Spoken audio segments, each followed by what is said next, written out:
Assalamu alaikum. This is Zara Shafiq and you're watching PSL Special 2025 for commentary box. And yesterday we witnessed the first qualifier of the HBL PSL edition 10 where Quetta Gladiators defeated Islamabad United by 30 runs to reach in the final, while Islamabad is still hoping to get in the final as well. What are their chances? We'll definitely talk about that too. But today another big game is coming up. An eliminator match will be played between Karachi Kings versus Lahore Qalandars, and we will get to know from our panelists who they think gonna win today.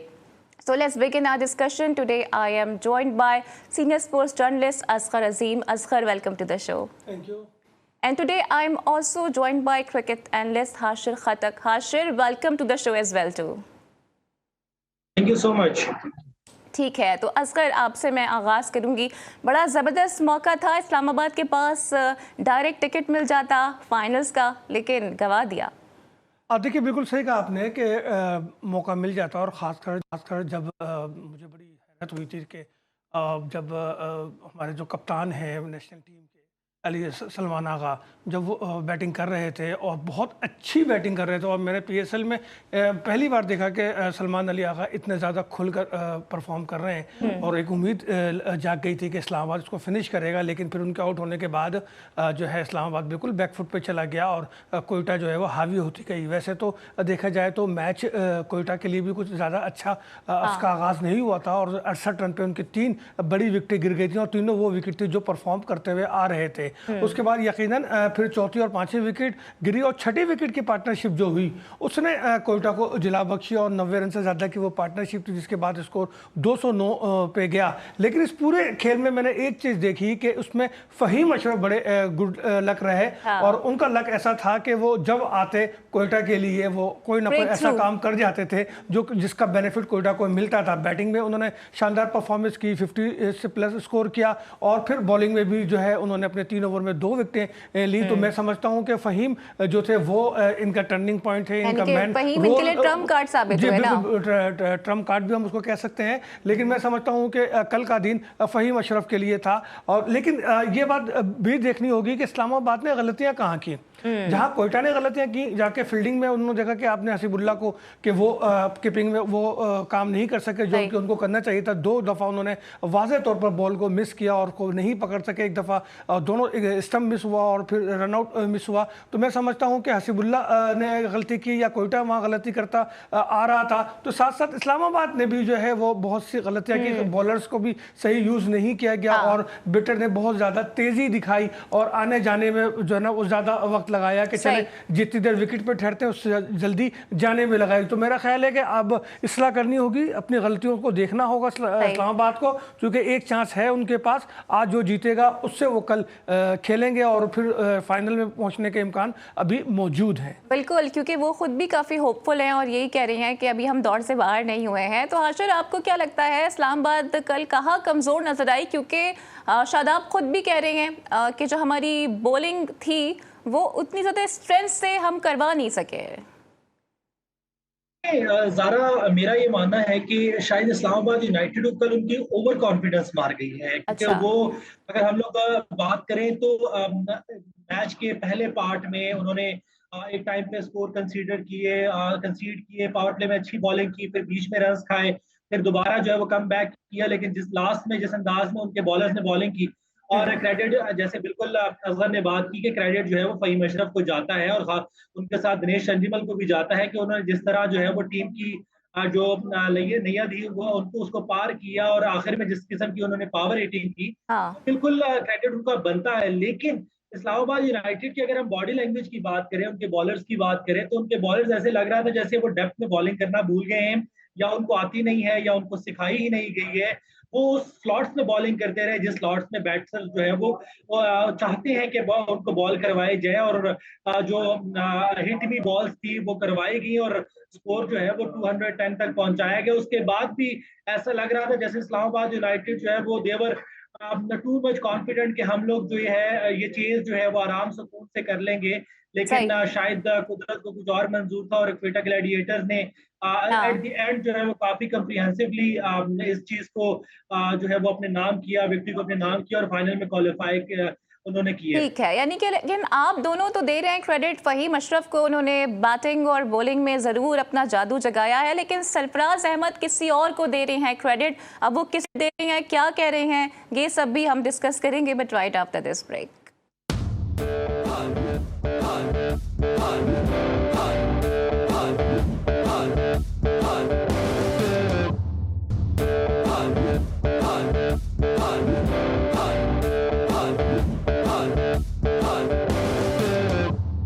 तो जनाब, break से पहले मैं यही बात कह रही थी कि क्रेडिट तो आप दोनों दे रहे हैं फ़हीम अशरफ को, लेकिन सरफराज ने सारा क्रेडिट दे दिया है सऊद शकील को। असगर, इस पे आप क्या कहेंगे, क्योंकि सरफराज अहमद सऊद शकील की कैप्टेंसी के गुण गा रहे हैं।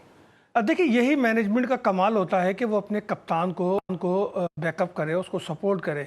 मैंने कल भी ये बात की थी कि जब कोयटा हार गया और उसकी बॉडी लैंग्वेज बहुत ज़्यादा डाउन हुई, तो सरफराज फ्रंट पे आए, उन्होंने सऊद की वकालत की, टीम को बूस्टअप किया और एक उनकी हौसला अफजाई की, जिसके बाद वो टीम दोबारा जेल होने के बाद फिर अब तक जो है वो नाकाबिले शिकस्त है। और कल की जहाँ तक बात है, देखें, सरफराज 3 बार के फाइनल खेले हुए हैं, 8 मैच सीजन में वो कप्तान रहे हैं और कोयटा ग्लिटर्स की बुनियाद हैं वो उन चीज़ों को समझते हैं। और कल आपने देखा कि प्रेस कॉन्फ्रेंस के लिए भी सरफराज ही आए और उन्होंने सऊद को नहीं भेजा। अमूमन ऐसा होता है कि जब इस तरह शानदार कामयाबी हो तो कप्तान प्रेस कॉन्फ्रेंस के लिए आता है, बट सरफराज खुद आए और उन्होंने आके फिर अपनी टीम को ना सिर्फ बैकअप किया, उनको सपोर्ट किया, बल्कि सऊद की उन्होंने तारीफ भी की। और यकीनी तौर पर सऊद की कप्तानी में थोड़ी बेहतरी आती जा रही है। कल जिस तरीके से उस्मान तारिक को उन्होंने इस्तेमाल किया है, मैं समझता हूँ कि बड़ा अहम पॉइंट था जब उनको जो है आखिरी ओवर, सेकेंड लास्ट ओवर दिया गया और ये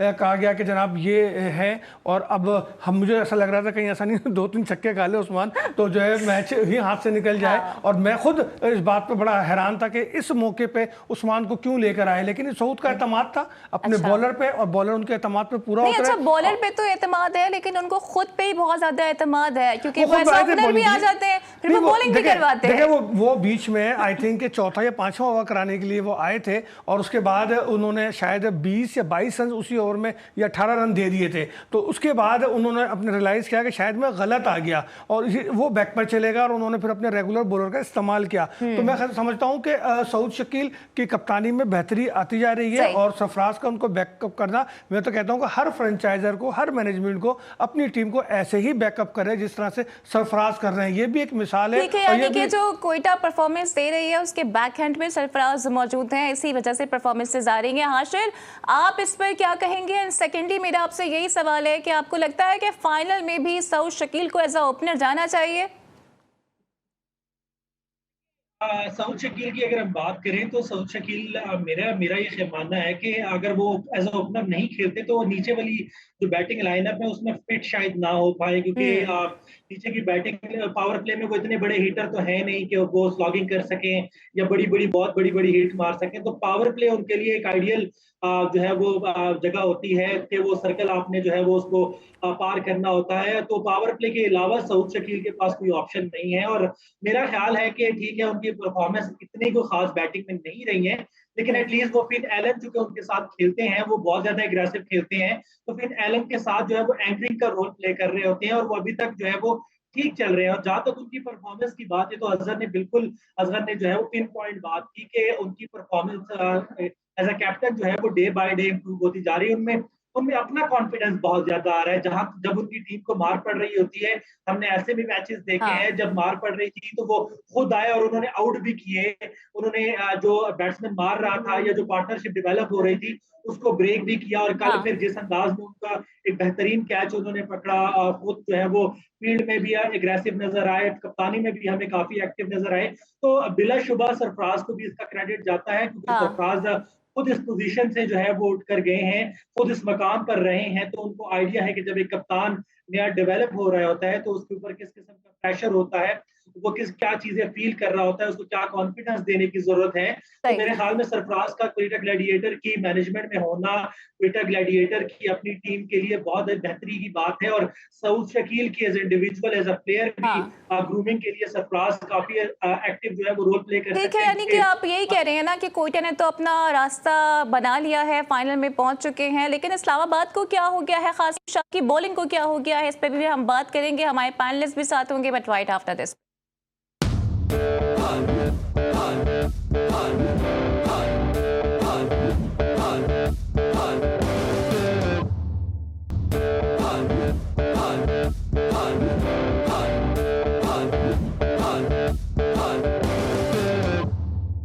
Welcome back. So another exciting game is coming up today. It's Karachi versus Lahore और मेन चीज़ ये है कि ये एक एलिमिनेटर है। तो क्विकली जान लेते हैं इमरान लतीफ़ से, हमारे कॉरेस्पॉन्डेंट हैं लाहौर से, कि क्या वाइब्स हैं आज के मैच के एतबार से। मुझे बताइएगा कि ओवरऑल आप क्या सिचुएशन देख रहे हैं, फैंस कितने ज़्यादा एक्साइटेड हैं?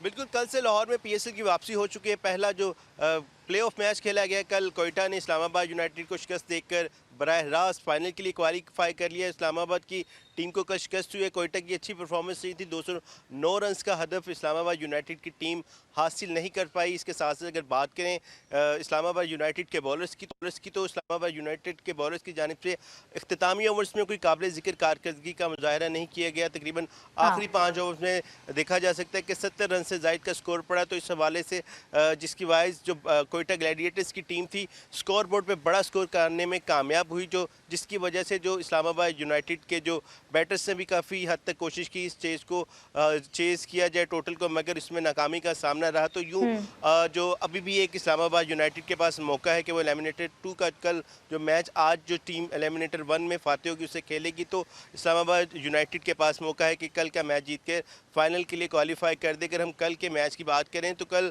लाहौर में जो क्राउड है वो ऐसा कोई काबिल ज़िक्र नहीं आ सका। जिस तरह से लाहौर के बारे में हम बात करते रहे कि लाहौर में खासी बड़ी तादाद में शायकीन क्रिकेट मैच देखने आते हैं, मगर लाहौर में कल ऐसा नहीं हुआ। तकरीबन आधे से ज़्यादा स्टेडियम कल लाहौर में खाली देखा गया। को तवक्को ये की जा रही थी कि पाक भारत कशीदगी के बाद, जंग के बाद, रुकने के बाद दोबारा जब पीएसएल वापस आया तो लाहौर में शायकीन क्रिकेट की बड़ी तादाद होगी, मगर उस तरह से शायकीन क्रिकेट नहीं आ सके। शायद पाकिस्तान क्रिकेट बोर्ड उस तरह से पीएसएल की सही से मार्केटिंग नहीं कर पा रहा कि शायकीन क्रिकेट इतनी बड़ी तादाद में पूरे पीएसएल में नहीं आए, सिर्फ लाहौर के मैचेस में आ रहे थे। बिल्कुल इमरान, आप ठीक कह रहे हैं, हमारे साथ ही रहिएगा। इस्लामाबाद के पास तो भी एक चांस बरकरार है, लेकिन कराची और लाहौर के पास अब कोई चांस नहीं है। हाशिल, मुझे बताइएगा कि आज के मैच को आप कैसे देख रहे हैं, बिकॉज जाहिर है दोनों टीम्स के लिए इस डू और डाई सिचुएशन। ज़ारा, मैं समझता हूँ कि कराची ने जो गोल्डन चांस मिस किया है, दूसरे नंबर से अचानक जो है वो तीसरे नंबर पर आए, तो ये उनके माइंड में थोड़ा बहुत जरूर होगा, क्योंकि काफी अच्छी क्रिकेट खेल रहे थे इस मैच से पहले। और उनको इस मैच में टोटल 204 रन बनाने थे, 200 एक बड़े टारगेट के जवाब में।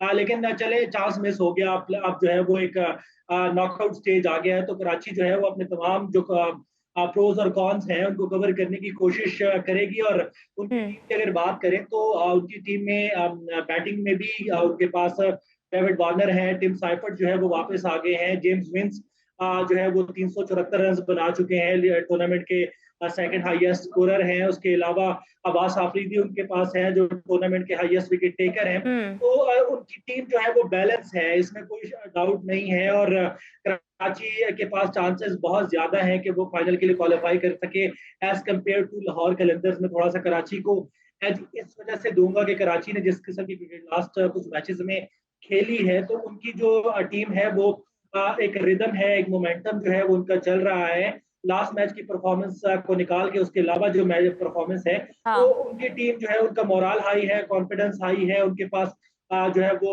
प्लेयर्स, ऐसे प्लेयर्स मौजूद हैं। यानी कि भाई आप कह रहे हैं कराची किंग्स के पास ज्यादा एज मौजूद है, तो आपका पॉइंट आ गया। असगर, आपको क्या लगता है वार्नर वर्सेस शाहीन, और जो लास्ट मैच हुआ था उसमें शाहीन ने कहा था हम इनको देख लेंगे सेमीज में, लेकिन जाहिर है अब एलिमिनेटर है।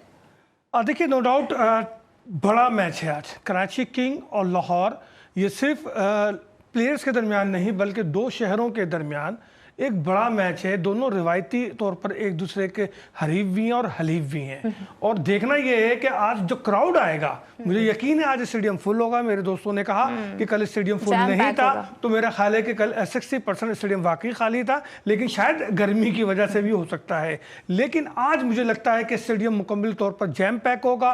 दो बड़ी टीमें आमने सामने होंगी। कराची किंग को जो एज हासिल है वो बिल्कुल हासिल है, उसके पास इस टूर्नामेंट के कामयाब तरीन बॉलर और बैटर मौजूद हैं। लेकिन लाहौर को हल्का ना लें, क्योंकि लाहौर अपने ग्राउंड में अपने घर पे ये मैच खेलेगी और शाहीन पे पूरी जिम्मेदारी आयद होती है कि वो अपनी टीम को जो है फाइनल तक लेकर जाए। और यकीनी तौर पर मुझे लगता है अच्छा, मैं आपसे ये पूछूंगी कि शाहीन पे जिम्मेदारी तो होगी, लेकिन हारिस को कंट्रोल कौन करेगा, इसका जवाब मैं आपसे लूंगी। लेकिन पहले मैं जाऊंगी इमरान की तरफ और उनसे जानना चाहूंगी कि ओवरऑल वो क्या वाइब्स देख रहे हैं आज के मैच के एतबार से। यकीनन लाहौरी तो फुल सपोर्ट करे और बिल्कुल, आज लाहौर कलंदर्स और कराची किंग्स का बड़ा मैच खेला जा रहा है। एलिमिनेटर 1 मैच है। इस हवाले से अगर बात करें शायकीन क्रिकेट की, तो शायकीन क्रिकेट की आज बड़ी तादाद एक्सपेक्ट की जा रही है। कल की निस्बत आज उम्मीद की जा रही है कि शायकीन क्रिकेट जो है बड़ी तादाद में आज का मैच देखने के लिए आएंगे, क्योंकि उनकी अपनी टीम लाहौर कलंदर्स का मुकाबला हो रहा है कराची किंग्स के साथ। दूसरी जानिब अगर हम लाहौर कलंदर्स की टीम की बात करें, तो लाहौर कलंदर्स के इनफॉर्म बैट्समैन ख़ास तौर पे फ़खर जमान है, नईम है, इसके साथ साथ जो दीगर बैट्समैन हैं लाहौर कलंदर्स के लिए खासे मावन साबित हो रहे हैं उनकी जीत के लिए और बड़ा स्कोर करने में। देखा यही जा रहा है कि लाहौर कलंदर्स के जब दोनों ओपनर्स में से एक ओपनर स्कोर कर रहा है, तो लाहौर कलंदर का जो टारगेट है, उनका जो चेस करने का, हदफ करने का जो तरीका है, तो वो बेहतर होता है। तो उम्मीद की जा रही है कि लाहौर कलंदर्स आज भी बेहतरीन कारकर्दगी दिखाएगा। मगर दूसरी जानिब जो टेल है, मिडल ऑर्डर की हम बात करें, तो ना ही उनके पास सिकंदर रजा आज दस्तयाब होंगे, इसके साथ ना ही सैम बिलिंग्स होंगे। इन दोनों को अगर हम इनिंग्स को देखें, तो PSL के गुज़िश्ता मैचेस में इन दोनों ने लाहौर कलंदर्स के लिए अच्छा स्कोर करने में बेहतरीन इनिंग्स के लिए, तो लाहौर कलंदर्स को इनकी कमी का सामना होगा। दूसरी जानिब अच्छी खुशखबरी भी है लाहौर कलंदर्स के लिए कि उनके जो रिशद हैं उन्होंने टीम को ज्वाइन कर लिया है, तो लाहौर कलंदर्स की टीम के लिए अब एक होम क्राउड का एडवांटेज हासिल होगा। दूसरी जानिब अगर हम कराची किंग्स की बात करें, तो कराची की टीम भी अच्छी है, ख़ासतौर पर हसन अली जैसे उनके पास बॉलर है, इसके साथ साथ डेविड वार्नर है, टिम साइफर्ट है, तो टीम कराची की भी अच्छी है और आज शायकीन क्रिकेट को अच्छा मुकाबला देखने को मिलेगा। टीम दोनों बड़ी जबरदस्त हैं और फैंस भी बहुत ज्यादा एक्साइटेड है। और मजे की बात यह है कि जो लास्ट 5 मैचेस हुए हैं उसमें कराची को एज हासिल है, लेकिन होम क्राउड की जो सपोर्ट है आज वो लाहौर के साथ होगी। तो कुछ मजीद भी बात करेंगे, but right after this break.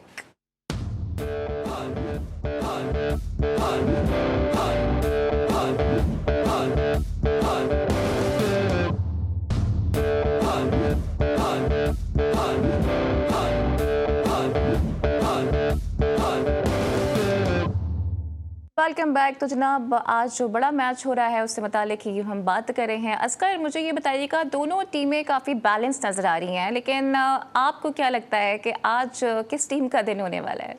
देखिए, मुझे लगता है कि आज कलंदर शायद कराची को बीट करे। अच्छा। वैसे ये चांस तो बहुत कम है। मैं 60-40 का रेशो रखता हूँ, 60 कलंदर, क्योंकि उसको होम एडवांटेज हासिल है। और मेरा ख्याल है आज हारिस को भी थोड़ी सी अकल आएगी और शायद वो कम रन देकर अच्छी बॉलिंग करें। और लाहौर में उनका रिकॉर्ड वैसे भी अच्छा है, तो मैं समझता हूँ कि थोड़ा सा एज लाहौर को हासिल है, तो 60% लाहौर और 40% जो है वो कराची को देता हूँ। असगर, लेकिन अगर हम देखें ना, तो जो स्टैट्स हमारे सामने आए हैं उसमें से लास्ट जो 5 मैचेस हैं उसमें से 4 कराची जीता है। फिर इन दोनों के दरमियान 22 मैचेस वैसे हुए हैं, 14 कराची जीता है, 7 लाहौर जीता है। तो यकीनन थोड़ा एज तो हासिल है। और मैं चाहूंगी कि हाशिर भी मुझे इस सवाल का जवाब दें। बात हो रही है, रिकॉर्ड की बात नहीं कर रहा मैं, आज के दिन की बात कर रहा हूँ। आज जो है कंडीशन वो लाहौर के हक में जाता हुआ नजर आता है। सही। क्या हाशिर, आपको भी ऐसा लग रहा है कि आज लाहौर का दिन है? मैं थोड़ा सा असगर से इख्तिलाफ करूंगा। मुझे ऑन द कार्ड जो है वो कराची की team as compare to Lahore ज्यादा स्ट्रांग नजर आ रही है। और यस, असगर की बात बिल्कुल ठीक है कि लाहौर को थोड़ा सा होम क्राउड का जो एडवांटेज है वो हासिल है, और लाहौरी जरा अपनी टीम को सपोर्ट करने के मामले में थोड़े से ज्यादा सेंसिटिव भी है कराची के मामले में। जज्बाती भी है, जज्बाती क्रिकेट जज्बाती बहुत ज्यादा है, इसमें कोई शक नहीं है। लेकिन दूसरा ये भी है कि कराची जिस किस्म की क्रिकेट खेलता आ रहा है और कराची की टीम के प्लेयर्स की जिस तरह हमने पहले भी बात की, जिस तरह की उनकी परफॉर्मेंस आ रही है, तो इसलिए मैं एज दूंगा कराची को लाहौर के हाँ। ऊपर। और लेकिन अल्टीमेटली टीम वही जीतेगी जो ग्राउंड में परफॉर्म करेंगी। और लाहौर के पास भी नो डाउट प्लेयर्स ऐसे मौजूद हैं, फखर जमान जैसा प्लेयर मौजूद है जो सिंगल हैंडेडली आपको अगर हाँ। न्यूजीलैंड के खिलाफ वर्ल्ड कप 2022 या 23 में जो आपको मैच जितवा सकता है, हाँ। तो वो कि अपने दिन के मौके पर जो है वो कुछ भी कर सकता है। लेकिन जो अगर हम लोग टीम की बात करें, टीम बैलेंस की बात करें, तो कराची की टीम मुझे लगता है कि ज्यादा बैलेंस है एज कम्पेयर टू लाहौर। तो मैं जो है वो कराची को सपोर्ट करूंगा। ठीक है, यानी कि आप कराची को सपोर्ट करें और आपको लग रहा है कि आज लाहौर मेन किरदार जीतने है वाला है। प्ले पावर का, जो प्ले पावर पर खेल गया ना, बस वही सही है। चले ठीक है जी, आपका भी जवाब आ गया है। और मैं देखती हूँ कि जो हमारे फॉर्मर क्रिकेटर्स हैं ना, वो हमारे करंट क्रिकेटर्स पे बहुत ज़्यादा तनकीद भी कर रहे हैं आजकल। बासित अली ने अगेन जी शादाब की परफॉर्मेंस पे भी सवालात उठाए हैं, उनकी सिलेक्शन पे भी सवालात उठाए हैं। फिर वो ये भी कह रही हैं कि माइक हैसन इस्लामाबाद को नहीं जितवा सके तो वो पाकिस्तान की टीम क्या बनाएंगे। देखिए, बात यह है कि माइक हसन के बारे में बासित भाई की अपनी ऑब्जर्वेशन, उसका एहतराम है। हाँ। लेकिन ये जो टीम है ना, ये वाकई हेड कोच नहीं बनाई है। मैं कल भी ये बात कह रहा था, आज भी कह रहा था। सिलेक्शन कमेटी जो कि अभी तक वेबसाइट पर नज़र आती है, वो सिलेक्शन कमेटी प्रैक्टिकली मुझे वर्किंग में नज़र नहीं आई। और यही इसलिए मैं कह रहा था कि सिलेक्शन कमेटी कोई है ही नहीं, क्योंकि मैंने सिलेक्शन कमेटी के 3 मेंबरान को मैसेजेस किए हैं और उनसे पूछा है कि भाई क्या आपसे मुशावरत हुई है, तो किसी ने भी जवाब नहीं दिया।